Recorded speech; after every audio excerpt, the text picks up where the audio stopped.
Dans cette vidéo, nous allons voir comment traduire et relire vos documents avec Trados. Commençons par la traduction. Lorsque vous avez ouvert votre texte source, il s'affiche dans la colonne de gauche et votre traduction se fera dans la colonne de droite. Imaginons qu'on traduise quelques phrases. Il existe différents statuts de segments qui ont chacun leur icône. Non traduit, brouillon et traduit.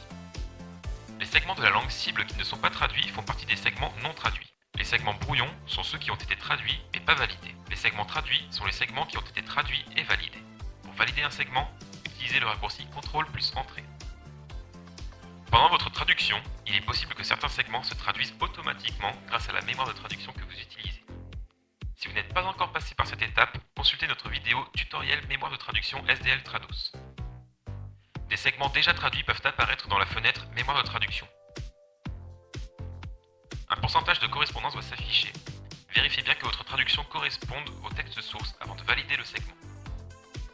Si vous cliquez sur l'onglet Recherche contextuelle ou utilisez le raccourci F3, vous pouvez aussi effectuer une recherche de mots ou d'une séquence de mots dans la mémoire de traduction.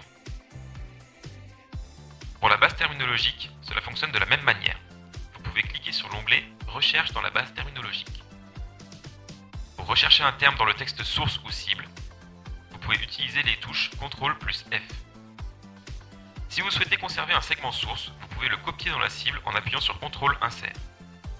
Selon vos préférences, vous pouvez modifier la taille ou l'emplacement des différentes fenêtres, soit en cliquant sur l'onglet Afficher en passant par l'interface utilisateur, en cliquant par exemple sur plein écran, soit en sélectionnant chaque fenêtre séparément et en les disposant comme vous le souhaitez. À tout moment, vous pouvez rétablir la présentation d'origine en cliquant dans l'onglet Afficher sur Rétablir la présentation des fenêtres. Si vous souhaitez connaître votre niveau d'avancement, ce que vous avez validé et ce qu'il vous reste à traduire, vous pouvez consulter vos statistiques en cliquant sur Projet, puis Statistiques de confirmation. Quand vous aurez fini votre traduction et que vous souhaitez valider tous vos segments en même temps, vous pourrez utiliser le raccourci CTRL ALT F. Pour sauvegarder votre progression, vous pouvez utiliser le raccourci CTRL S. Sérieusement, faites-le. Maintenant, passons à la relecture. Dans l'onglet Relecture, vous avez la possibilité d'ajouter des commentaires en cliquant sur Ajouter un commentaire. Il sera visible en passant le curseur sur le segment surligné ou dans l'onglet Commentaires. Vous pouvez aussi faire un suivi des modifications, qui peuvent être acceptées ou refusées grâce aux icônes Accepter ou Rejeter. Pour faire relire votre texte par quelqu'un qui n'a pas Trados, vous pouvez cliquer sur Exporter pour relecture externe pour obtenir un document sous format Word. Il suffit simplement de suivre les étapes.